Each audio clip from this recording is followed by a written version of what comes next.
絶対に諦めない決意を持って国家国民のため果敢に働いてまいります。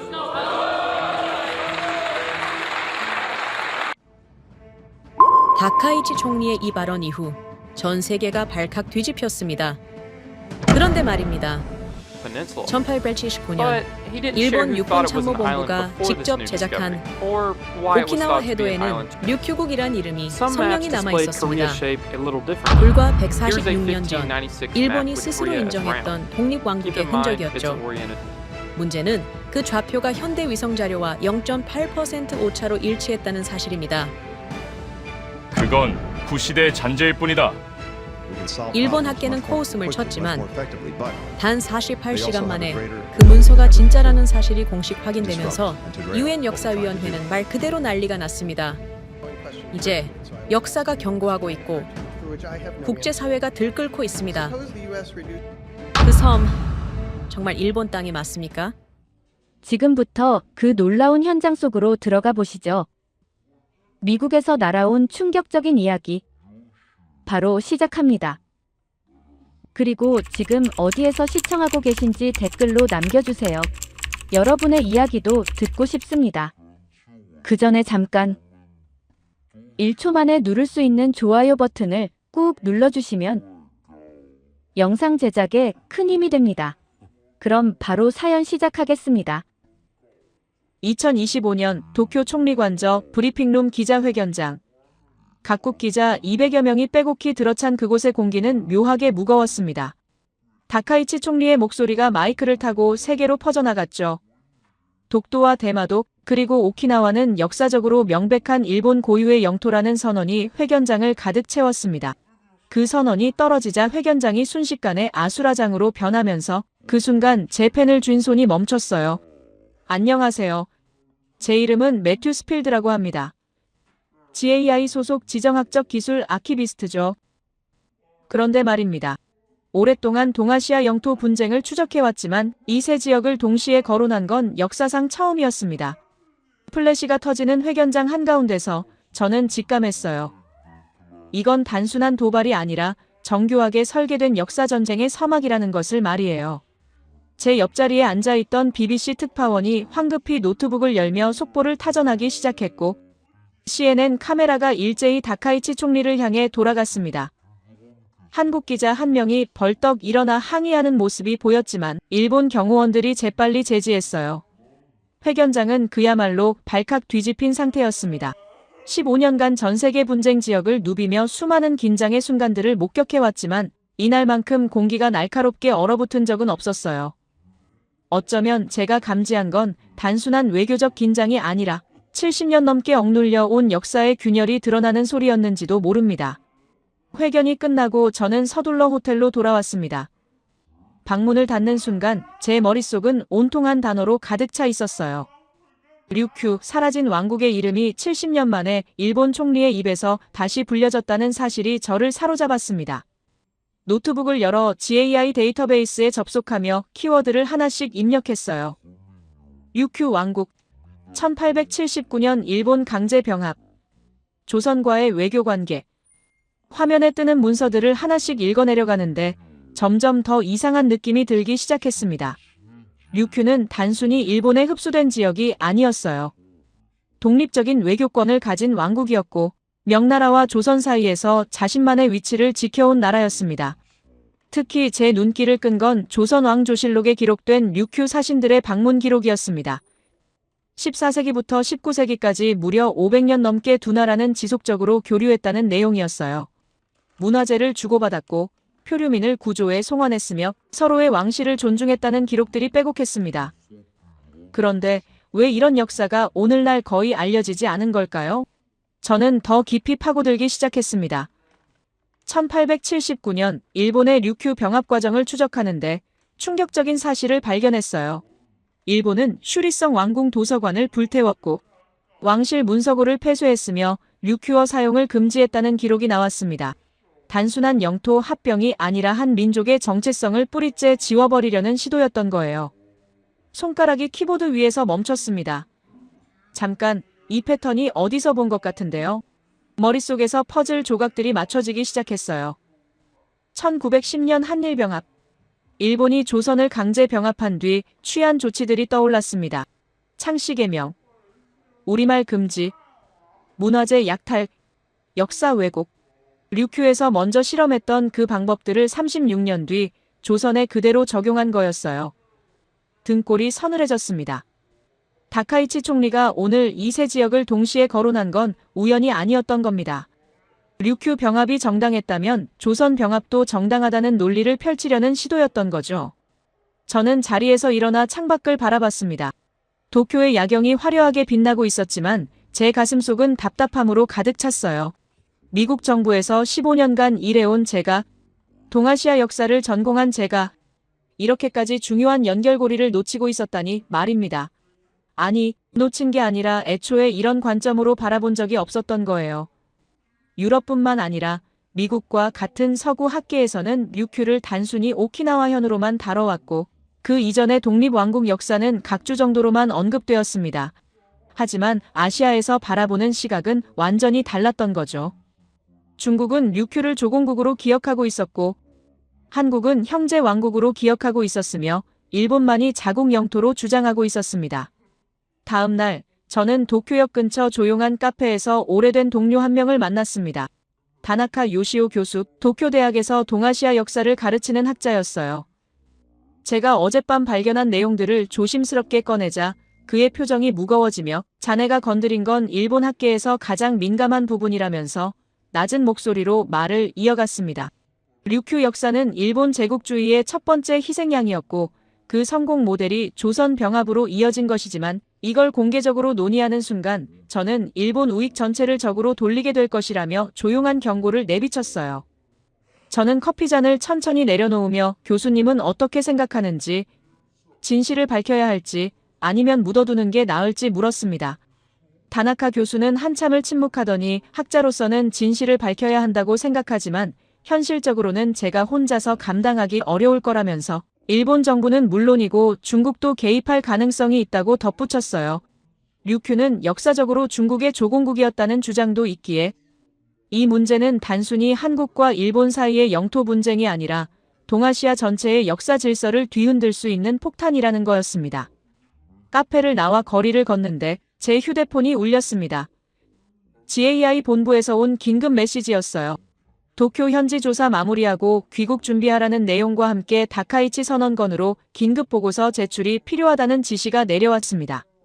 저는 호텔로 돌아와 짐을 정리하기 시작했어요.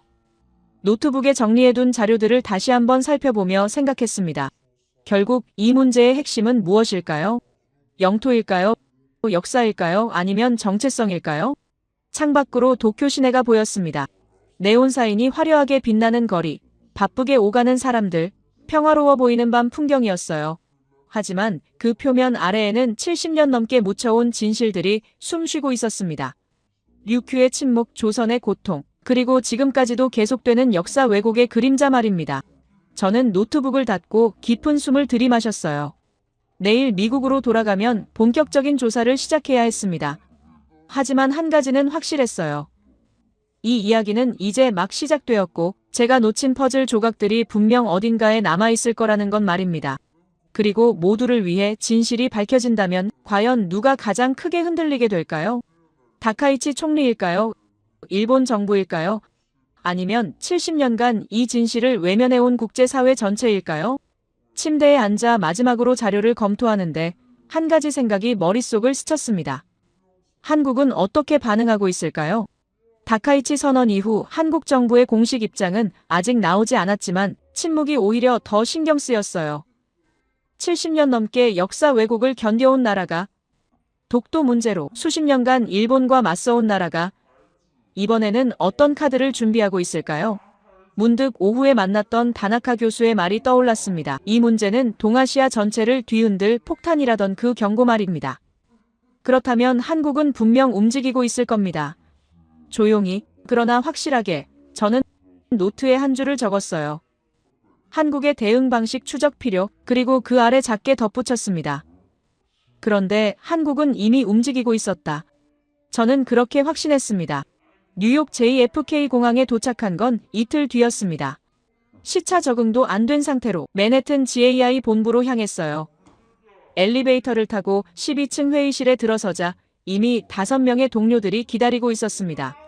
제임스 국장이 제보고서를 들고 있더니 자네가 도쿄에서 발견한 내용이 상당히 흥미롭다면서 류큐 왕국과 조선의 관계에 대해 더 깊이 파고들 필요가 있다고 말했어요.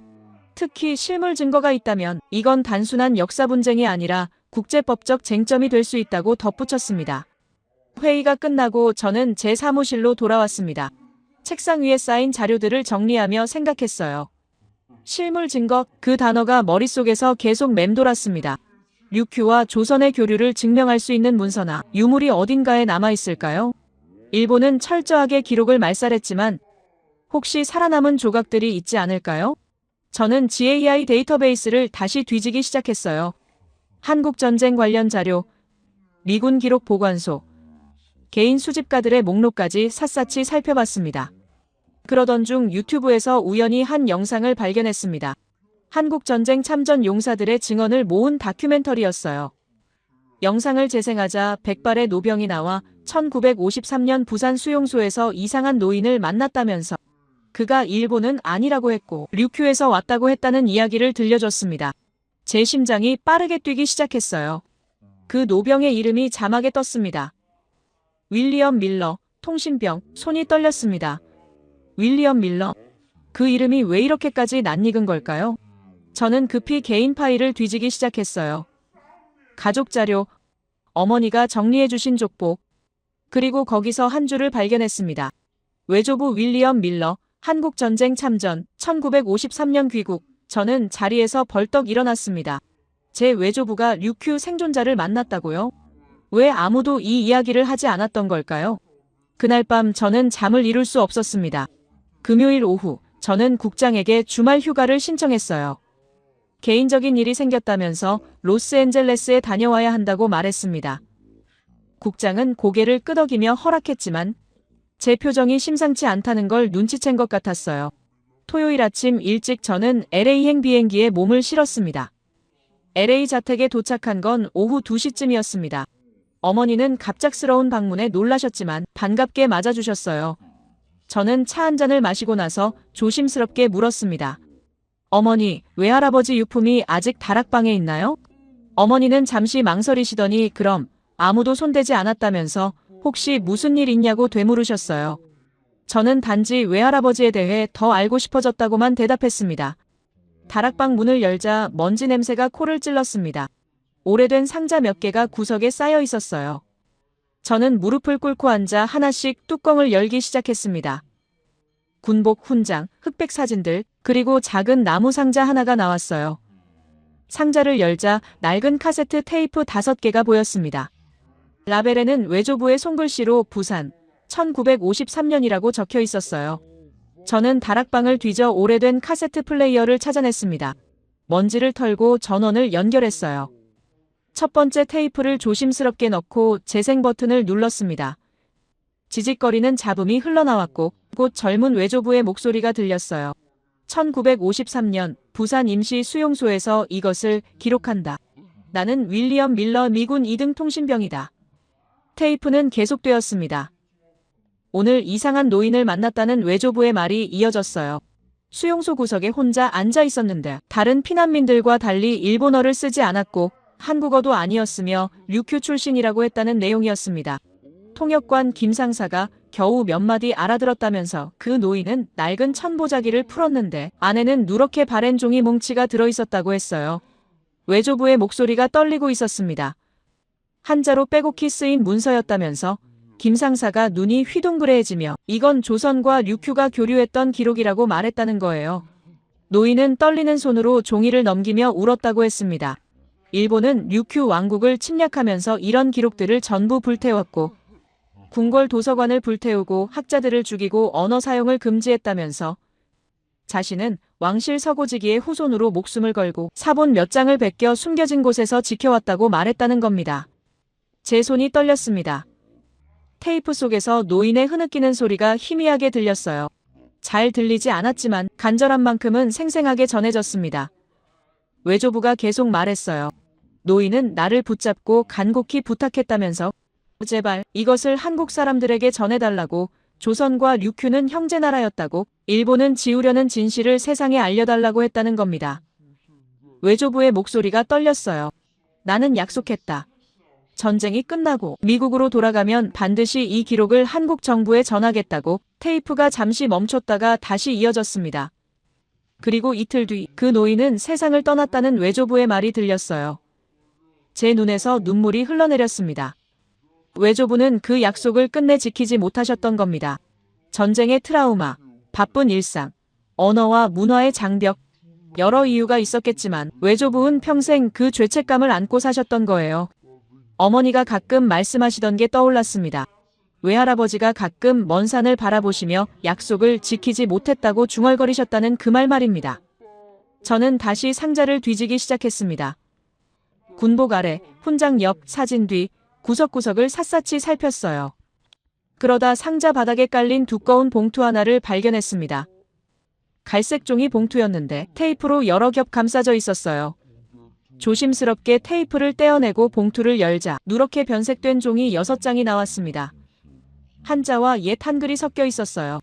종이는 너무 오래되어 살짝만 만져도 부스러질 것 같았습니다. 이게 바로 그 기록인가요? 저는 떨리는 목소리로 혼잣말을 했습니다. 70년 전 부산에서 류큐 노인이 외조부에게 맡긴 마지막 유산. 하지만 저는 한자를 전혀 읽을 수 없었어요. 대학에서 역사학을 전공했지만 동양 고문서는 완전히 다른 이유로 다가왔습니다. 전문가의 도움이 절실했어요. 저는 문서들을 다시 조심스럽게 봉투에 넣었습니다. 그리고 가슴에 꼭 안았어요. 다락방에서 내려와 어머니를 불렀습니다. 어머니, 외할아버지가 한국전쟁 때 류큐 사람을 만났다는 이야기 들어보신 적 있으세요? 어머니는 고개를 저으시며 처음 듣는 이야기라고 하셨어요. 아버지는 전쟁 이야기를 거의 안 하셨다면서 다만 가끔 누군가와의 약속을 지키지 못했다고 괴로워하셨다고만 말씀하셨습니다. 저는 테이프와 문서를 어머니께 보여드렸어요.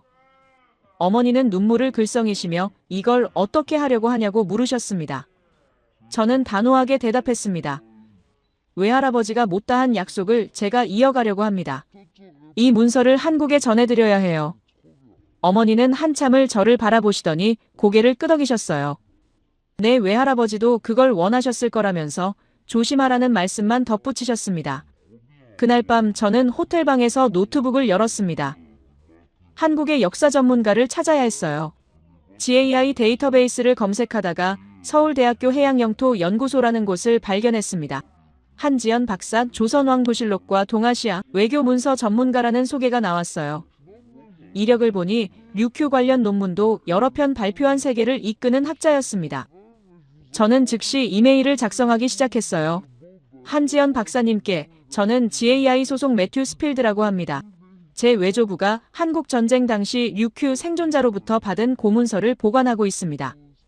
이 문서가 조선과 류큐의 외교 관계를 증명할 수 있는 중요한 증거일 가능성이 있어 박사님의 도움이 필요합니다. 가능하시다면 직접 만나 뵙고 싶습니다. 이메일을 보내고 나서 저는 창밖을 바라봤습니다. LA의 야경이 펼쳐져 있었지만 제 머릿속은 온통 70년 전 부산으로 가 있었어요. 그곳에서 한 류큐 노인이 마지막 희망을 외국인 통신병에게 맡겼던 그 순간, 그리고 그 약속이 70년 만에 드디어 이루어지려 하고 있다는 사실이 저를 떨게 만들었습니다. 얼마 후 생각보다 빠르게 답장이 왔습니다. 한지연 박사가 충격적이고 중요한 이야기라면서 다음 주에 서울로 와줄 수 있는지 물어왔어요. 본인이 직접 문서를 확인하고 싶다면서 만약 진짜라면 이건 동아시아 역사를 다시 쓸 수 있는 발견이 될 거라고 덧붙였습니다. 저는 즉시 답장을 보냈어요. 이번 주 목요일에 인천공항으로 가겠다고 말입니다. 비행기 표를 예약하며 저는 생각했습니다. 이제 시작입니다. 외조부가 70년간 지키지 못한 약속, 류큐 노인이 목숨을 걸고 남긴 마지막 증거, 그리고 일본은 철저히 숨겨진 진실. 이 모든 것이 드디어 세상에 드러나려 하고 있었습니다. 그리고 그 중심에 한국이 있었어요. 말도 안 되는 이야기처럼 들리지만 500년 전 형제였던 두 나라의 인연이 70년의 침묵을 깨고 다시 이어지려 하고 있었습니다. 인천공항에 도착한 건 목요일 오후 3시였습니다. 입국장을 나서는 순간 한국의 공기가 제 폐를 가득 채웠어요. 70년 전 외조부가 밟았던 바로 이 땅, 그 생각만으로도 가슴이 뛰었습니다. 택시를 타고 서울 시내로 들어가며 창밖을 바라봤어요. 고층 빌딩과 한옥이 공존하는 풍경, 한글 간판들, 활기찬 거리, 생각보다 훨씬 역동적인 도시였습니다. 서울이 이 정도로 발전했다는 사실이 놀라웠어요. 외조부가 보셨던 전쟁의 폐허는 온데간데 없었고 그 자리에 세계를 이끄는 대도시가 서 있었습니다. 호텔에 짐을 풀고 저는 곧바로 관악산 자락에 위치한 서울대학교로 향했습니다. 해양영토연구소는 조용한 건물 3층에 있었어요. 복도를 걸으며 가방을 더 꽉 쥐었습니다. 안에는 외조부의 테이프와 70년 된 문서가 들어있었죠. 연구소 문을 노크하자 들어오라는 차분한 목소리가 들렸습니다. 문을 열고 들어가자 책으로 가득한 공간이 보였습니다. 고문서, 복사본들, 지도들, 두꺼운 학술지들이 빼곡했어요. 창가 책상에는 50대 중반으로 보이는 여성이 앉아 있었습니다. 은퇴 안경 너머로 날카로운 눈빛이 느껴졌어요. 한지연 박사였습니다. 그녀는 일어나 악수를 청하며 매튜 스필드 씨죠. 먼 길 오시느라 수고하셨다면서 자리를 권했습니다. 저는 긴장한 채 가방에서 봉투를 꺼냈습니다. 박사님, 이런 건 처음 다뤄보는 거라 조심스럽다면서 외조부가 70년간 보관해 온 문서라고 설명했어요. 한지연 박사는 흰 면장갑을 꺼내 끼고 조심스럽게 봉투를 받았습니다. 첫 장을 펼치는 순간 그녀의 표정이 변했어요. 눈이 커졌고 입술이 약간 떨렸습니다. 이건 도대체 어디서 구하신 겁니까? 그녀의 목소리에 긴장이 실렸습니다. 두 번째, 세 번째 장을 넘기며 그녀의 손도 떨리기 시작했어요. 저는 테이프를 꺼내 플레이어에 넣었습니다. 외조부의 이야기를 직접 들어보시는 게 나을 것 같다면서 재생 버튼을 눌렀어요. 지직거리는 소음 뒤로 젊은 외조부의 목소리가 흘러나왔습니다. 1953년 부산에서의 만남, 류큐 노인의 간절한 부탁, 그리고 지켜지지 못한 약속. 테이프가 끝나자 한지연 박사는 천천히 의자에 기대앉았습니다. 한참을 침묵하더니 믿기 어려운 이야기지만 이 문서는 진짜라면서 의심의 여지가 없다고 말했어요. 제 심장이 뛰었습니다. 확실하게 확신하시는 거냐고 물었죠. 그녀는 고개를 끄덕이며 문서를 가리켰습니다. 이 서체를 보시면 조선 중기 관청 문서에서 쓰이던 해서체라면서, 그리고 이 구조와 형식이 조선 왕조실록에 기록된 류큐 외교 문서와 정확히 일치한다고 설명했어요. 그녀는 돋보기를 꺼내 더 자세히 살폈습니다. 여기 이 부분에 류큐국 중산왕이라는 표현이 보이는데 조선과 류큐는 명나라를 중심으로 한 조공체제 안에서 형제국 관계를 유지했다면서 이 문서는 양국 간 서신 교환 기록의 사본으로 보인다고 덧붙였어요. 한지연 박사의 목소리는 점점 흥분되어 갔습니다. 그리고 여기 세종실록 지리지에 나오는 독도 관련 문구와 비슷한 표현이 보인다면서 우산도와 무릉도에 대한 언급이라고 설명했어요. 그녀는 6장을 모두 펼쳐놓고 배열했습니다. 매튜 씨, 이게 무엇을 의미하는지 아시겠어요? 저는 고개를 저었습니다. 한지연 박사는 심호흡을 했습니다. 이것은 단순한 외교 문서가 아니라 일본은 제국주의가 지우려 했던 역사적 진실의 증거라면서 류큐 왕국이 독립적 외교권을 가진 주권국이었음을 증명한다고 말했어요. 그녀는 책장에서 두꺼운 책 한 권을 꺼냈습니다. 조선왕조실록 영인본이었어요. 조선과 류큐는 14세기부터 19세기까지 지속적으로 교류했다면서 사신이 오고 갔고 문화가 교류되었다는 내용을 보여줬습니다. 하지만 1879년 일본은 류큐를 강제 병합하면서 이 모든 기록이 말살되었다고 그녀가 말했습니다. 류큐 왕국의 도서관을 불태웠고 왕실 문서고를 폐쇄했으며 류큐어 사용을 금지하고 역사 교육을 금지했다면서 심지어 성씨까지 일본식으로 바꾸도록 강요했다고 덧붙였어요. 저는 충격을 받았습니다. 이렇게 철저하게 한 민족의 정체성을 지울 수 있다는 게 가능한 일인지 물었죠. 한지연 박사는 쓸쓸하게 웃었습니다. 가능했다면서, 그리고 똑같은 일이 36년 뒤 조선에서도 일어났다고 말했어요. 1910년 일본은 조선을 강제 병합한 뒤 같은 패턴을 반복했다면서 궁궐 도서관 약탈, 문화재 반출, 우리말 금지, 창씨 개명을 강요했다고 설명했습니다. 그녀의 목소리가 떨렸어요. 일본은 류큐에서 먼저 실험했다면서 한 왕국을 어떻게 지도에서 지우는지, 한 민족의 정체성을 어떻게 말살하는지 배운 뒤 그 성공한 모델을 조선에 그대로 적용했다는 겁니다. 저는 소름이 돋았습니다. 한지연 박사는 계속 말했어요. 그래서 지금 다카이치 총리가 독도, 대마도, 류큐를 동시에 거론하는 건 단순한 영토 분쟁이 아니라 과거 제국주의 침탈을 합법화하려는 시도라면서 류큐 병합이 정당했다면 조선 병합도 정당하다는 논리를 펼치려는 거라고 말했습니다. 저는 할 말을 잃었어요. 한지연 박사는 제 눈을 똑바로 바라봤습니다. 당신 외조부가 지키려 했던 약속이 얼마나 중요한지 이제 아시겠어요? 이 문서는 일본은 가장 숨겨진 진실이라면서 류큐가 독립왕국이었다는 증거이자 조선과 대등한 외교 관계를 맺었다는 증거라고 그녀는 문서를 다시 조심스럽게 모았어요. 강조했습니다. 하지만 이것만으로는 부족하다면서 더 많은 증거가 필요하다고 말했습니다. 그녀는 전화기를 들었어요. 제가 아는 사람을 소개해드리겠다면서 외교부에서 일하는 서민준 협상관을 언급했습니다. 해양영토 분쟁 전문가로 이 문서의 국제법적 의미를 정확히 평가할 수 있는 사람이라고 덧붙였어요. 그날 저녁 저는 서울 시내 한 조용한 찻집에서 두 사람을 만났습니다. 서민준 협상관은 50대 초반으로 보이는 침착한 인상의 남성이었어요. 한지연 박사가 문서 사진을 보여주자 그의 표정이 진지해졌습니다. 이게 공개되면 국제사회가 발칵 뒤집힐 거라면서 하지만 일본은 반발도 만만치 않을 거라고 말했어요. 로비가 시작될 테고 압력이 들어올 거라면서 각오해야 한다고 덧붙였습니다.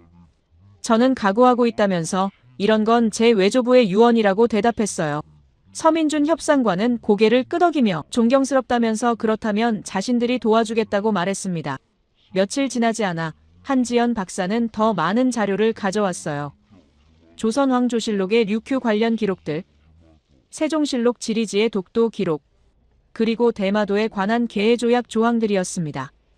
보시면 여기 성종실록에 류큐 사신이 한양에 온 기록이 있다면서 그리고 명종실록에는 류큐 표류민을 조선이 구조에 송환한 기록도 있다고 한지연 박사가 설명했어요.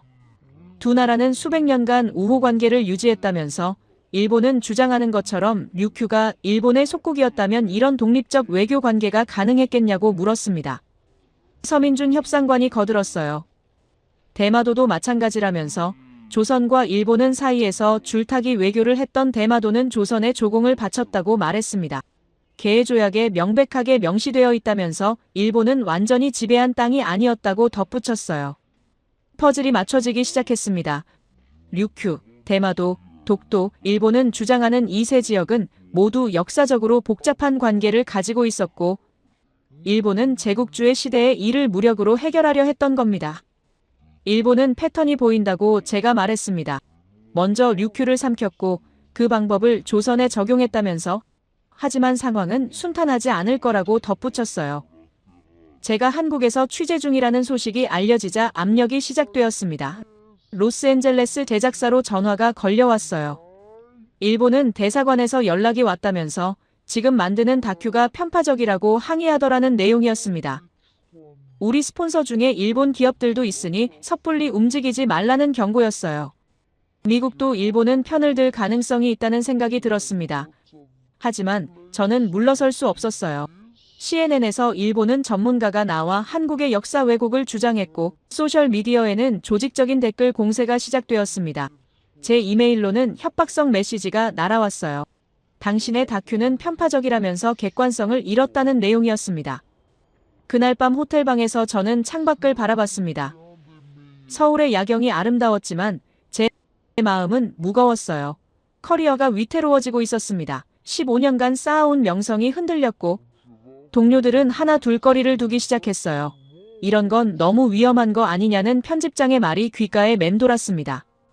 저는 외조부의 테이프를 다시 꺼냈습니다. 재생 버튼을 눌렀어요. 제발 이것을 한국 사람들에게 전해달라는 류큐 노인의 간절한 목소리가 들렸습니다. 나는 약속했다는 외조부의 떨리는 목소리가 이어졌어요. 저는 눈을 감았습니다. 이게 맞는 길인지 자문해봤어요. 그리고 얼마 뒤 한지연 박사에게서 연락이 왔는데 우리가 직접 오키나와에 가야 합니다라면서 류큐 사료 보존회 대표 타마키 쇼에이 선생을 만나봐야 한다고 덧붙였습니다. 외조부님께서 만났던 그 노인의 후손일 가능성이 높다면서 146년간 지켜온 나머지 문서가 오키나와에 있을 거라고 설명했어요.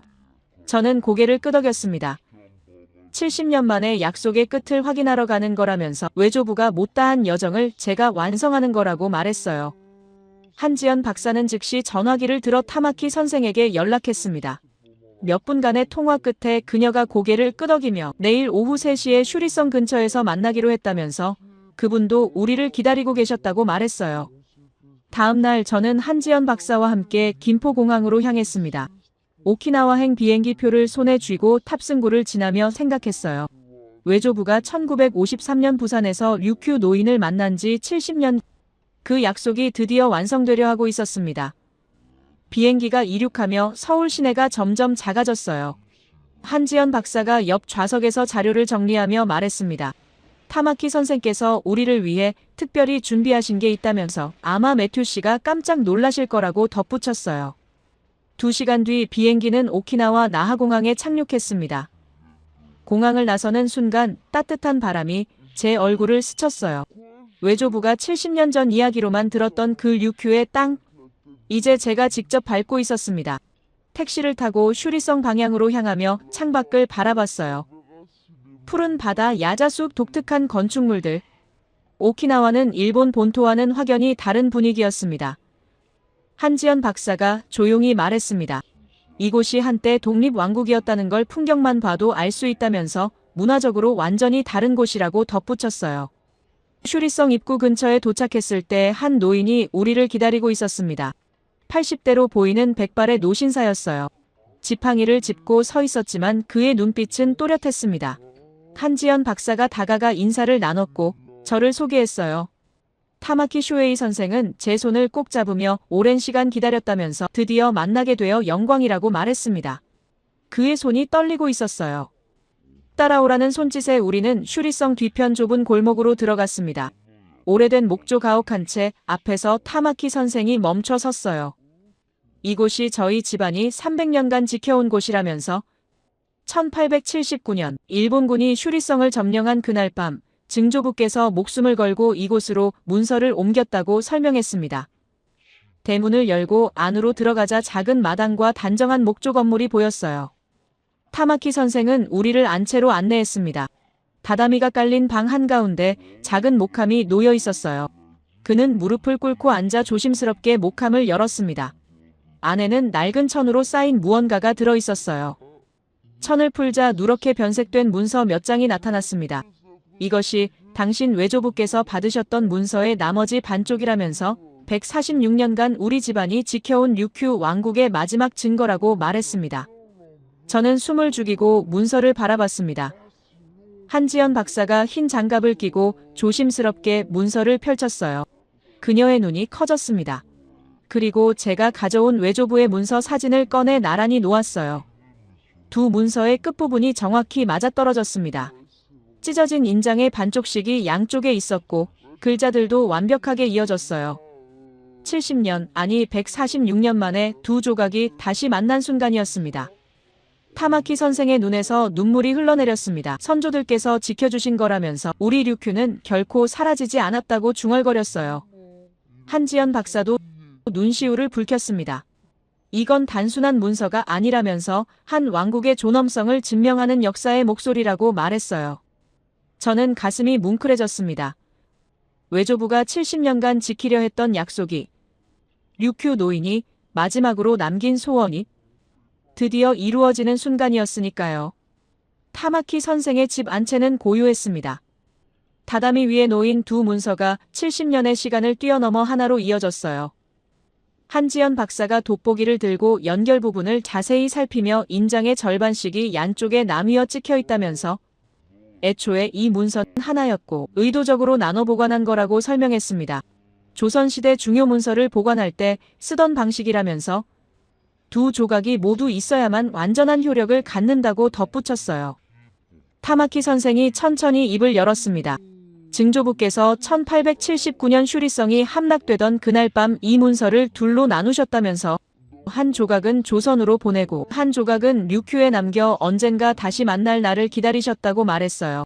우린 한 번도 일본이 된 적이 없다는 선조들의 마지막 외침이었다면서 이건 말도 안 되는 이야기처럼 들리지만 146년간 두 집안이 목숨을 걸고 지켜온 진실이라고 덧붙였습니다.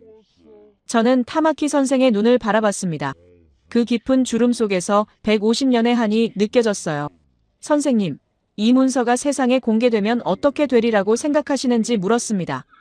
타마키 선생은 한참을 침묵하더니 일본 정부가 가장 두려워하는 순간이 올 거라면서 류큐가 독립왕국이었다는 증거가 명백하게 드러나면 오키나와 주민들의 정체성 문제가 다시 불거질 거라고 대답했어요. 그런데 말입니다. 그보다 더 중요한 건 조선과 류큐가 형제나라였다는 사실이 증명된다는 거라면서 일본이 지우려 했던 역사가 되살아나는 순간이라고 말했습니다. 타마키 선생의 목소리가 떨렸어요. 저는 평생 이 순간을 기다렸다면서 선조들의 유언을 이제야 완성할 수 있게 되었다고 덧붙였습니다. 한지연 박사가 조심스럽게 말했습니다. 하지만 일본의 반발이 만만치 않을 거라면서 특히 우익 세력이 가만히 있지 않을 거라고 경고했어요. 타마키 선생은 고개를 끄덕이며 이미 각오하고 있다면서 두려움보다 더 큰 건 침묵의 죄라고 대답했습니다. 150년간 우리는 침묵했고 그 결과 류큐는 지도에서 사라졌다면서 더 이상 기다릴 수 없다고 말했어요. 저는 가방에서 노트북을 꺼냈습니다. 두 문서를 고해상도로 촬영하기 시작했어요. 한지연 박사가 각도를 조정해주며 이 사진들이 국제사회에 제출될 증거자료가 될 거라면서 완벽하게 기록해야 한다고 말했습니다. 촬영을 마치고 저는 타마키 선생에게 물었습니다. 혹시 이 문서 외에 다른 증거가 더 있는지 말입니다. 타마키 선생은 잠시 망설이더니 일어나 안채 구석으로 걸어갔습니다. 오래된 장롱을 열고 깊숙한 곳에서 작은 상자 하나를 꺼냈어요. 상자를 열자 색이 바랜 사진 몇 장이 나왔습니다. 1945년 이전에 찍힌 슈리성 사진들이라면서 류큐 왕실의 마지막 모습을 담은 귀중한 자료라고 설명했어요. 그리고 또 하나 낡은 공문서가 나왔습니다. 조선통신사가 류큐에 방문했을 때 교환한 친서의 사본이라면서 이건 역시 두 나라의 우정을 증명하는 증거라고 덧붙였습니다. 한지연 박사가 숨을 죽이며 사진들을 살펴봤습니다. 이 자료들이 함께 공개되면 인류 학술지에서도 인정할 수밖에 없는 증거가 된다면서 일본이 아무리 반박해도 소용없을 거라고 말했어요. 저는 모든 자료를 꼼꼼히 촬영했습니다. 타마키 선생은 우리를 지켜보며 조용히 눈물을 닦았어요. 해가 서쪽으로 기울기 시작했습니다. 타마키 선생이 우리를 밖으로 안내했어요. 슈리성이 보이는 언덕으로 걸어가며 선생이 말했습니다. 저 성이 류큐 왕국의 심장이었다면서 일본군이 점령한 후 모든 기록을 불태웠지만 백성들의 기억까지는 지우지 못했다고 덧붙였어요. 오키나와 사람들은 아직도 자신들이 류큐인이라는 정체성을 갖고 있다면서 언젠가 그 목소리가 세상에 울려 퍼질 날이 올 거라고 말했습니다. 저는 슈리성을 바라보며 생각했습니다. 외조부가 70년 전 부산에서 들었던 그 이야기가 모두 사실이었다는 것을, 그리고 그 진실이 지금 제 손에 쥐어져 있다는 것을 말입니다. 한지연 박사가 옆에서 조용히 말했어요.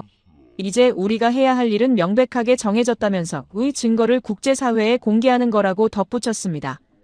그날 저녁 우리는 나하시 호텔로 돌아왔습니다.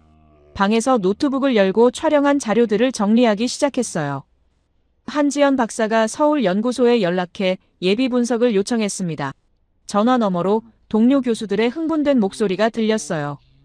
이게 된다면 동아시아 역사를 다시 써야 할 거라면서 일본의 류큐 병합이 불법이었다는 게 증명될 거라고 말했습니다. 저는 창밖을 바라봤습니다. 오키나와의 밤 풍경이 고요했어요. 어쩌면 이 고요함이 폭풍 전야일지도 모른다는 생각이 들었습니다. 내일 우리가 서울로 돌아가면 본격적인 싸움이 시작될 테니까요. 일본 정부의 압력, 우익의 협박, 국제사회의 의심, 모든 걸 이겨내야 했습니다. 하지만 한 가지는 확실했어요. 진실은 우리 편이라는 건 말입니다. 146년간 두 집안이 목숨을 걸고 지켜온 문서, 70년 전 외조부가 받은 약속, 그리고 지금 타마키 선생이 내민 용기. 이 모든 것이 하나로 모여 거대한 힘이 되고 있었습니다. 다음 날 우리는 타마키 선생과 작별 인사를 나눴습니다. 공항으로 가는 택시 안에서 선생이 제 손을 꼭 잡으며 말했어요. 저에게 당신 외조부께서 70년 전 약속을 지켜주셔서 감사하다면서 이제 그 약속이 완성되는 걸 제가 살아서 볼 수 있게 되었다고 덧붙였습니다. 선생의 눈에서 또다시 눈물이 흘러내렸어요. 비행기가 이륙하며 오키나와가 점점 작아졌습니다. 한지연 박사가 옆에서 말했어요. 서울에 도착하면 바로 긴급회의를 소집할 거라면서 외교부, 학계, 언론까지 모두 움직이기 시작할 거라고 말했습니다. 한국은 이 문제를 결코 가볍게 넘기지 않을 거라면서 역사적 정의를 바로 세우기 위해 모든 수단을 동원할 거라고 덧붙였어요. 저는 고개를 끄덕였습니다. 가방 안에는 역사를 바꿀 증거들이 들어있었고 제 마음속에는 외조부의 약속을 완성하겠다는 결심이 가득했어요. 비행기가 구름 위를 날아가는 동안 저는 생각했습니다. 이제 진짜 싸움이 시작된다고, 그리고 우리는 반드시 이길 거라고 말입니다. 왜냐하면 진실은 결코 지지 않으니까요. 인천공항에 도착해서 비행기에서 내리는 순간 한지연 박사의 휴대폰이 쉴 새 없이 울렸어요. 연구소, 외교부, 언론사에서 걸려온 전화였습니다. 그녀는 통화를 하며 표정이 점점 진지해졌어요. 상황이 예상보다 훨씬 빠르게 돌아가고 있다면서 지금 당장 연구소로 가야 한다고 말했습니다. 저희는 짐도 찾지 않고 곧바로 택시를 잡아탔어요. 서울대학교 해양영토 연구소에 도착하자 이미 여러 사람들이 모여 있었습니다. 서민준 협상관을 비롯해 역사학 교수 5명, 고문서 전문가 2명, 그리고 외교부 관계자들까지 대기하고 있었어요. 회의실 문을 열고 들어서자 모든 시선이 저희에게 쏠렸습니다. 한지연 박사가 가방에서 문서 사진 파일을 꺼내 테이블 위에 펼쳤어요. 서민준 협상관이 먼저 입을 열었습니다. 정부 고위층에서 직접 연락이 왔다면서 이 건을 국가 차원에서 대응하라는 지시가 내려왔다고 말했어요. 한국 정부는 역사적 정의를 바로 세우기 위해 모든 수단을 동원할 것이라면서 이번 기회에 일본의 역사 왜곡을 확실히 바로잡겠다는 의지라고 덧붙였습니다. 고문서 전문가들이 즉시 분석에 착수했습니다. 종이의 재질, 먹의 성분, 인장의 형태까지 하나하나 정밀하게 검토했어요. 2시간 뒤 수석 전문가가 결과를 발표했습니다. 의심의 여지가 없는 진품이라면서 종이는 조선 중기에 사용되던 한지이고 먹은 당시 제조법과 일치하며 인장은 조선 왕조실록에 기록된 류큐 국왕의 옥새와 완벽하게 일치한다고 설명했어요. 한지연 박사가 보충 설명을 시작했습니다. 이 문서는 수백 년 전부터 조선과 류큐가 형제 왕국으로 교류했다는 명백한 증거라면서 일본이 주장하는 것처럼 류큐가 일본의 속국이었다면 애초에 조선과 대등한 외교 관계를 맺을 수 없었을 거라고 말했습니다. 회의실이 술렁이었어요. 한 교수가 조심스럽게 물었습니다. 이게 된다면 동아시아 역사 서술 전체가 바뀔 텐데 일본의 반발이 어느 정도일지 우려스럽다면서 말이에요. 그런데 말입니다. 서민준 협상관이 단호하게 대답했습니다. 그래서 더욱 공개해야 한다면서 한국 정부는 진실 앞에서 물러서지 않을 것이라고 말했어요.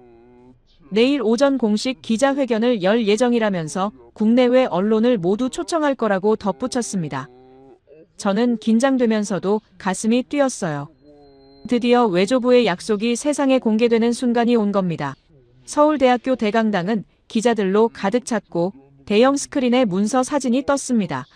한자와 옛 한글이 섞인 문서, 그리고 둘로 나뉘었다가 다시 하나로 합쳐진 인장의 모습이 생생하게 보였어요.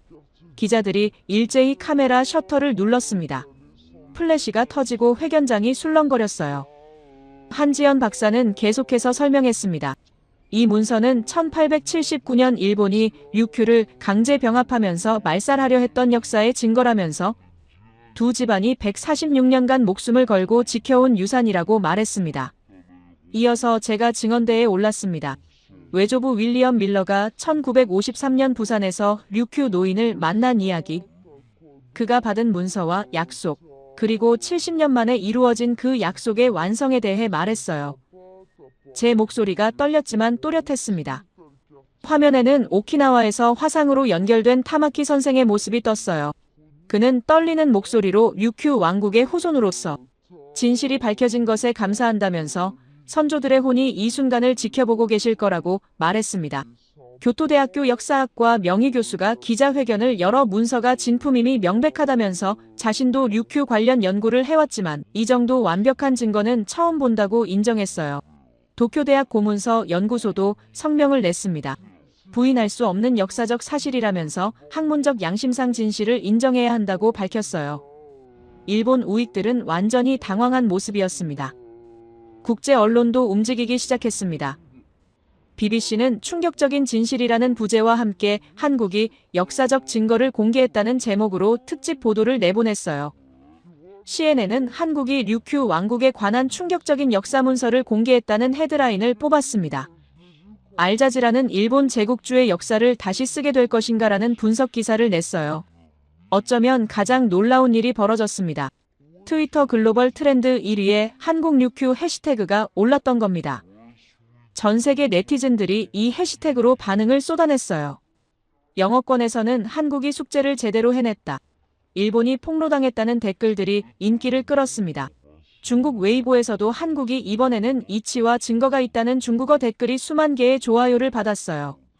일본 정부는 패닉에 빠졌습니다. 도쿄 총리관저에서 긴급 전략회의가 열렸다는 소식이 들렸어요. 다카이치 총리는 반박 성명을 내려 했지만 구체적인 증거가 없어 곤란을 겪고 있다는 보도가 나왔습니다. 대신 일본 정부는 미국 정부에 압력을 넣기 시작했어요. 한국을 중재해 달라면서 동맹국으로서 일본 편을 들어달라고요. 하지만 국제학계의 반응은 달랐습니다. 하버드 대학교 동아시아학과에서 성명을 냈어요. 객관적 증거에 기반한 역사 연구를 지지한다면서 한국의 발표는 학문적으로 타당하다고 밝혔습니다. 옥스포드, 소르본 등 세계 인류 대학들도 비슷한 입장을 표명했어요. 국제역사학회는 역사적 정의를 바로 세우는 것이 중요하다면서 일본 학계의 정중한 검증을 촉구했습니다. 일주일이 흘렀습니다. 그동안 한국 정부는 치밀하게 움직였어요. 외교부는 각국 대사관에 증거 자료를 배포했고 법무부는 국제법 검토에 들어갔으며 문화체육관광부는 다큐멘터리 제작을 지원했습니다. 누구도 넘볼 수 없는 한국의 기술력과 조직력으로 완벽하게 준비하고 있었어요. 그리고 드디어 발표가 나왔습니다. 한국 정부는 유엔 안전보장이사회에 긴급회기를 공식 요청했다는 겁니다. 역사적 진실 규명과 동아시아 평화를 위한 국제적 논의가 필요하다면서 조선과 류큐의 외교 문서를 정식 의제로 상정한다고 밝혔어요. 서민준 협상관이 제게 전화를 걸어왔습니다. 저에게 증인으로 유엔에 서주시겠냐면서 외조부님의 증언이 세계 무대에서 필요하다고 말했어요. 저는 호텔 방 창밖을 바라봤습니다. 서울 시내가 활기차게 움직이고 있었어요. 아시아의 중심으로 떠오른 이 나라가 70년 전 전쟁의 폐허에서 일어나 이제 역사적 정의를 세우는 주역이 되었습니다.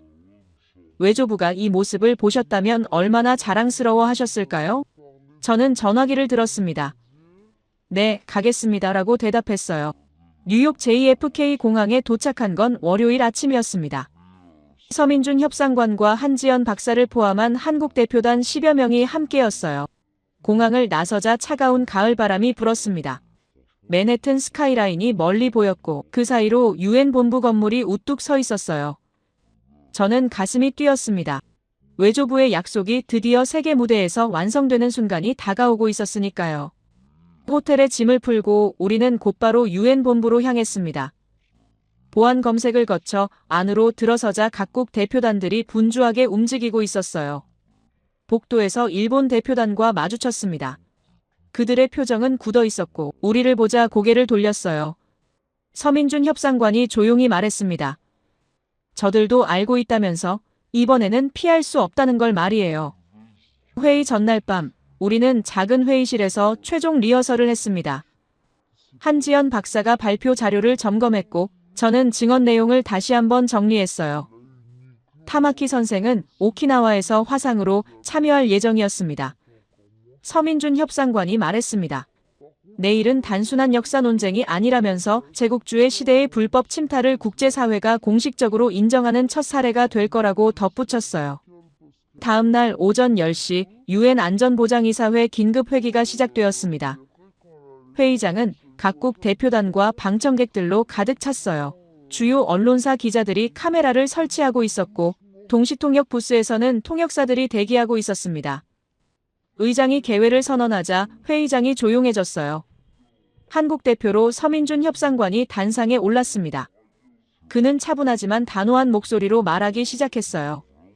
존경하는 각국 대표 여러분, 오늘 우리가 다룰 의제는 단순한 영토 분쟁이 아니라면서 150년 전 일본 제국주의가 저지른 불법 침탈의 진실을 밝히는 것이라고 선언했습니다. 대형 스크린에 문서 사진이 떴어요. 조선과 류큐의 외교 문서, 두 조각으로 나뉘었다가 146년 만에 다시 합쳐진 그 증거였습니다. 화면에 타마키 선생이 나타났습니다. 오키나와에서 화상으로 연결된 그는 류큐어로 먼저 인사를 한 뒤 일본어로 증언을 시작했어요. 우리 류큐는 한 번도 일본이 된 적이 없다면서 1879년 일본 군대가 슈리성을 점령한 것은 침략이었다고 말했습니다. 선조들은 왕궁 도서관이 불타는 걸 보며 울었고 언어를 빼앗기며 분노했으며 정체성을 지우려는 시도에 저항했다면서 하지만 세상은 침묵했고 류큐는 지도에서 사라졌다고 덧붙였어요. 일본 대표가 발언권을 요청했습니다. 그는 단상에 올라 이것은 근거 없는 주장이라면서 류큐는 역사적으로 일본의 일부였다고 반박했어요. 하지만 그의 목소리에는 확신이 없었습니다. 한지연 박사가 즉각 재반박했습니다. 그렇다면 왜 조선왕조실록의 류큐 사신의 방문 기록이 500년간 지속적으로 나타나는지 설명하시라면서 일본의 속국이었다면 독립적 외교가 가능했겠냐고 물었어요. 미국 대표가 발언을 시작했습니다. 합중국은 객관적 증거를 검토한 결과라면서 한국이 제시한 문서가 진품임을 확인했다고 밝혔어요. 미국 정부는 역사적 진실 규명을 지지한다면서 류큐 주민들의 자결권 문제를 국제사회가 재검토해야 한다고 덧붙였습니다. 일본 대표의 얼굴이 하얗게 변했어요. 투표가 시작되었습니다. 의제는 류큐 왕국의 독립국 지위 인정과 일본의 불법 병합 규탄이었어요. 찬성 13표, 기권 2표, 반대는 일본 단 1표였습니다. 의장이 의사봉을 두드렸어요. 안전보장이사회는 류큐 왕국이 독립적 주권국이었음을 인정한다면서 1879년 일본의 강제 병합은 당시 국제법상 불법이었다고 선언했습니다. 방청석에서 박수가 터져나왔습니다. 사람들이 하나 둘 일어서기 시작했어요. 곧 회의장 전체가 기립박수로 가득 찼습니다. 한지연 박사의 눈에서 눈물이 흘러내렸고 서민준 협상관은 주먹을 불끈 쥐었어요. 화면 속 타마키 선생은 얼굴을 두 손으로 가리고 흐느꼈습니다. 저는 가슴이 벅차올랐어요. 외조부의 약속이 류큐 노인의 마지막 소원이 드디어 결국 이루어진 순간이었습니다. 회의장을 나서는데 각국 대표들이 우리에게 다가와 축하 인사를 건넸습니다. 한 유럽 외교관이 말했어요. 오늘날 이런 결정을 내리기까지 한국의 용기가 대단하다면서 모두를 위해 정의를 세워줘서 감사하다고 덧붙였습니다. 일본 대표단은 황급히 회의장을 빠져나갔어요. 그날 밤 뉴욕 타임스퀘어 전광판에는 유엔 결의안 소식이 떴습니다. 저는 서민준 협상관, 한지연 박사와 함께 그 광경을 바라봤어요. 70년 전 전쟁의 폐허에서 시작된 이야기가 세계의 중심에서 승리를 거둔 겁니다. 한지연 박사가 조용히 말했습니다. 이제 시작이라면서 진짜 변화는 이제부터라고 덧붙였어요. 유엔 회의가 끝난 지 사흘이 지났습니다. 저는 워싱턴으로 향하는 기차에 몸을 실었어요. GAI 본부에서 긴급 소환 연락이 왔기 때문입니다. 제임스 국장이 직접 만나고 싶다면서 중요한 이야기가 있다고 했어요. 기차 안에서 뉴스를 보니 일본의 반응이 격렬했습니다. 다카이치 총리가 긴급 기자회견을 열어 유엔 결의를 인정할 수 없다고 선언했어요. 워싱턴 GAI 본부에 도착하자 제임스 국장이 심각한 표정으로 저를 맞았습니다. 상황이 복잡해지고 있다면서 일본 정부가 강경 대응을 준비하고 있다는 정보가 입수되었다고 말했어요. 그는 기밀 문서 하나를 건넸습니다. 일본 자위대가 독도 인근 해역에서 군사훈련을 계획하고 있다는 내용이었어요. 그때 국장의 전화가 울렸습니다. 그는 잠시 통화를 하더니 표정이 더욱 굳어졌어요. 방금 백악관에서 연락이 왔다면서 대통령께서 긴급 성명을 발표하신다고 말했습니다. 우리는 급히 회의실로 이동해 생중계를 켰어요. 화면에 미국 대통령이 나타났습니다. 대통령의 목소리는 단호했습니다. 합중국은 유엔 안전보장이사회의 결의를 전폭 지지한다면서 역사적 진실은 어떤 압력 앞에서도 굽히지 않을 것이라고 선언했어요. 그리고 놀라운 말이 이어졌습니다. 독도는 역사적으로나 국제법상으로나 대한민국의 영토이며 대마도 역시 역사적 재검토가 필요하다면서 일본이 이렇게까지 강경하게 나온다면 미국은 한국의 입장을 지지할 것이라고 밝혔습니다. 저는 숨이 멎는 것 같았습니다. 미국 대통령이 공개적으로 한국 편을 든 겁니다. 제임스 국장이 말했습니다. 이건 단순한 외교적 수사가 아니라면서 실제로 미국이 아시아에서 파트너를 재선택하고 있다는 신호라고 설명했어요. 한국의 반도체 기술력, 조선 기술력, 배터리 기술력 없이는 미국 경제가 돌아가지 않는다면서 일본보다 한국이 더 중요한 동맹이 되었다고 덧붙였습니다. 도쿄에서는 비상사태가 벌어졌습니다. 다카이치 총리가 국가안전보장회의를 소집했다는 뉴스가 나왔어요. 그는 미국의 배신이라며 분노했고 자위대에 1급 경계령을 내렸다는 보도가 이어졌습니다. 일본 해상자위대 함정 10여 척이 독도 방향으로 움직이기 시작했다는 정보가 들어왔어요. 저는 급히 서민준 협상관에게 전화를 걸었습니다. 그는 이미 상황을 파악하고 있었어요. 한국 정부도 대응하고 있다면서 걱정하지 말라고 말했습니다.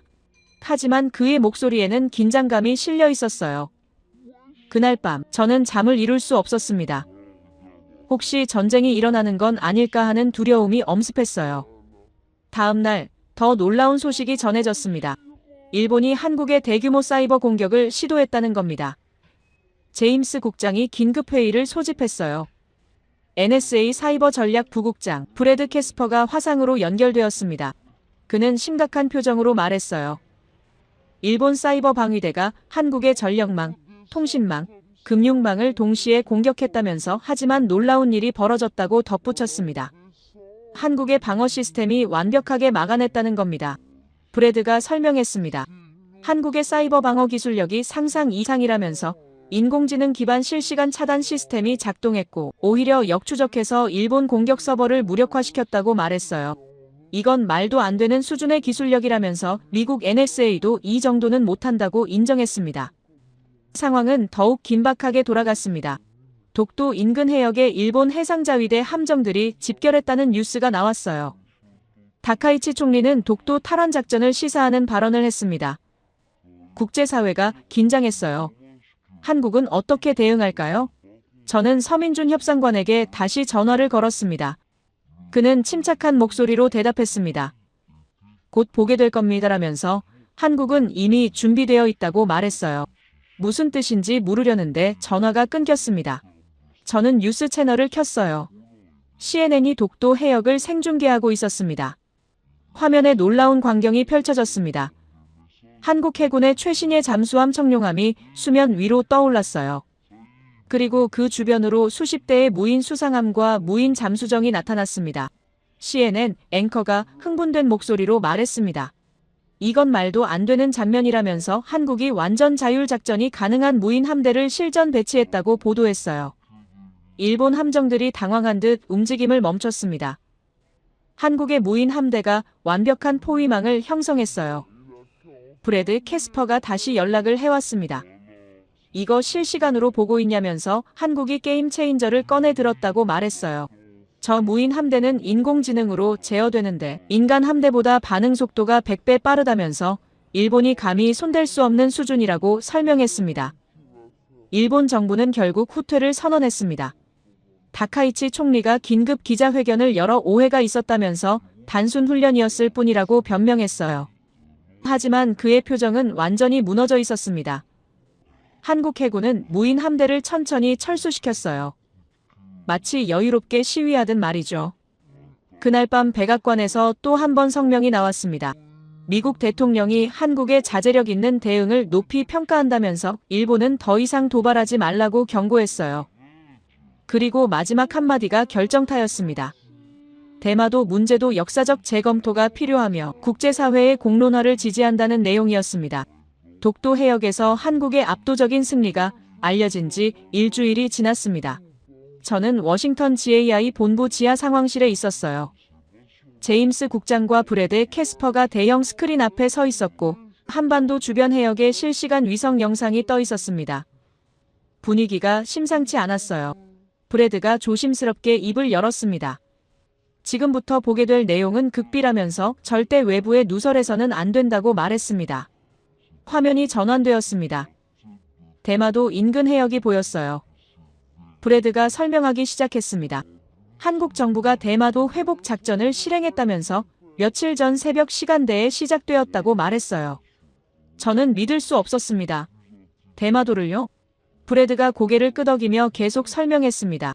무혈 작전이었다면서 한국 해군 특수부대와 무인 함대가 동시에 투입되었다고 덧붙였어요. 화면에는 작전 기록 영상이 재생되기 시작했습니다. 한국의 청룡함에서 특수부대원들이 고속정으로 이동하는 모습이 보였어요. 그들은 대마도 주요 거점에 상륙했고 동시에 수십 대의 무인기가 상공을 장악했습니다. 일본 자위대는 혼란에 빠졌다는 보고가 나왔어요.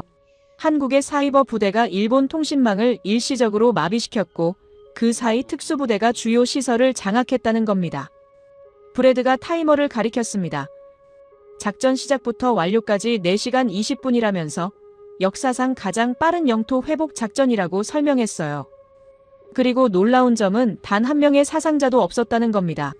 일본 자위대원들은 저항도 못하고 항복했다면서 한국의 기술력 앞에서 애초에 싸울 엄두를 내지 못했다고 덧붙였습니다. 화면에는 대마도 최고봉 정상에 태극기가 펄럭이는 장면이 떴습니다. 저는 가슴이 벅차올랐어요. 제임스 국장이 조용히 말했습니다. 미국도 이 작전을 사전에 알고 있었다면서 묵인했다고 밝혔어요.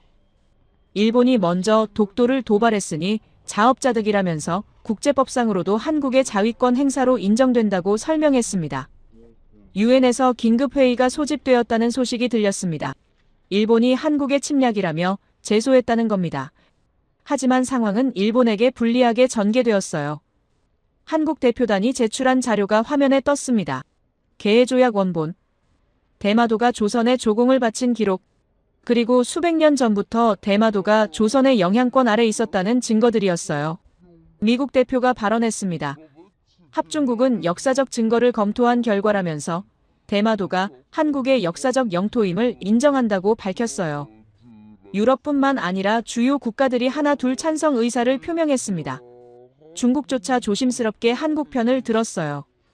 역사적 정의는 존중되어야 한다면서 일본의 제국주의 침탈은 청산되어야 한다고 말했습니다. 투표 결과는 압도적이었습니다. 찬성 153표, 반대 1표, 기권 27표, 일본은 완전히 고립되었어요. 유엔은 대마도가 한국의 역사적 영토이며 한국의 회복작전은 정당한 자위권 행사라고 선언했습니다. 저는 상황실에서 그 장면을 지켜보며 떨렸습니다. 이건 말도 안 되는 일이 현실이 되는 순간이었어요. 브래드가 추가 자료를 보여줬습니다. 한국은 대마도 회복 직후 즉시 민간 행정을 시작했다는 겁니다. 의료팀이 투입되었고 식량이 공급되었으며 일본인 주민들에게 선택권이 주어졌어요. 한국 국적을 받거나 일본으로 돌아가거나 놀랍게도 절반 이상이 한국 국적을 선택했다는 보고가 나왔습니다. 한국의 선진국 마인드와 경제력을 믿었기 때문이라는 분석이었어요. 잠시 뒤 더 놀라운 소식이 전해졌습니다. 삼성전자와 LG전자가 류큐 오키나와에 5조 원 규모의 투자를 발표했다는 겁니다. 반도체 연구소와 배터리 공장을 건설한다면서 류큐를 동아시아 기술력의 허브로 만들겠다고 선언했어요. 타마키 선생이 눈물을 흘리며 감사 인사를 했다는 소식도 들렸습니다. 국제해양법기구는 한국을 세계 5대 해양 강국으로 공식 인정했습니다. 독도, 대마도, 그리고 류큐와의 역사적 연대까지 인정받은 결과였어요. 한국 관광객이 류큐로 300% 증가했다는 통계도 나왔습니다. 500년 전 형제국이었던 두 나라가 다시 하나로 이어지고 있었어요. 저는 그날 저녁 서민준 협상관에게 전화를 받았습니다. 저에게 오키나와로 오시겠냐면서 슈리성에서 특별한 행사가 있다고 말했어요. 저는 주저없이 승낙했습니다. 이틀 뒤 저는 다시 오키나와 땅을 밟았어요. 슈리성 앞 광장에는 수천 명의 사람들이 모여 있었습니다. 한국인, 류큐인, 그리고 전 세계에서 온 역사학자들이었어요. 단상에는 한국 국기와 류큐 왕국 깃발이 나란히 걸려 있었습니다. 타마키 선생이 무대에 올라 떨리는 목소리로 말했습니다. 오늘은 류큐가 다시 태어나는 날이라면서 150년의 침묵이 끝나는 순간이라고 선언했어요. 한지연 박사가 이어서 발언했습니다. 조선과 류큐는 500년 전에도 형제였고 오늘날에도 형제라면서 이 우정은 어떤 제국주의도 지울 수 없었다고 말했어요. 방청석에서 박수가 터져나왔습니다. 저도 모르게 눈물이 흘러내렸어요. 행사가 끝나고 저는 슈리성 뒤편 언덕으로 걸어갔습니다. 노을이 지고 있었어요. 주황빛 하늘 아래 오키나와 바다가 평화롭게 반짝였습니다. 외조부가 70년 전 이야기로만 들었던 이 풍경을 저는 지금 직접 보고 있었어요. 가슴이 뭉클했습니다. 누군가 제 옆에 섰는데 타마키 선생님이었어요. 그는 노을을 바라보며 조용히 말했습니다. 외조부께서 70년 전 약속을 지켜주셨다면서 그 약속이 오늘 완성되었다고 덧붙였어요. 저는 고개를 끄덕였습니다. 외조부 약속 지켰습니다라고 중얼거렸어요. 한지연 박사와 서민준 협상관도 다가왔습니다. 우리는 말없이 노을을 바라봤어요. 500년 전 조선과 류큐를 이었던 바다, 70년 전 외조부와 류큐 노인이 약속을 나눴던 그 시간, 그리고 지금 우리가 서 있는 이 순간이 모두 하나로 이어지고 있었습니다. 서민준 협상관이 조용히 말했습니다. 당신이 없었다면 이렇게까지 오지 못했을 거라면서 외조부님의 용기가 역사를 바꿨다고 덧붙였어요. 저는 고개를 저었습니다. 아닙니다. 진실을 지켜낸 건 여러분이라고 대답했어요. 한지연 박사가 웃으며 말했습니다. 우리 모두가 함께 이뤄낸 거라면서 모두를 위해 정의를 세운 거라고 말했어요. 맞는 말이었습니다. 외조부의 약속, 타마키 선생 집안의 헌신, 한국 정부의 용기, 국제사회의 지지, 그리고 진실을 믿는 전 세계 사람들의 마음이 모여 이 기적을 만들어낸 겁니다. 해가 완전히 지고 별들이 하나씩 나타나기 시작했습니다. 저는 마지막으로 슈리성을 바라봤어요. 150년 전 불타던 그곳이 이제 희망의 불꽃으로 다시 타오르고 있었습니다. 류큐는 사라지지 않았어요. 단지 침묵하고 있었을 뿐이죠. 그리고 그 침묵은 오늘 결국 외침으로 바뀌었습니다. 저는 가방에서 외조부의 테이프를 꺼냈습니다.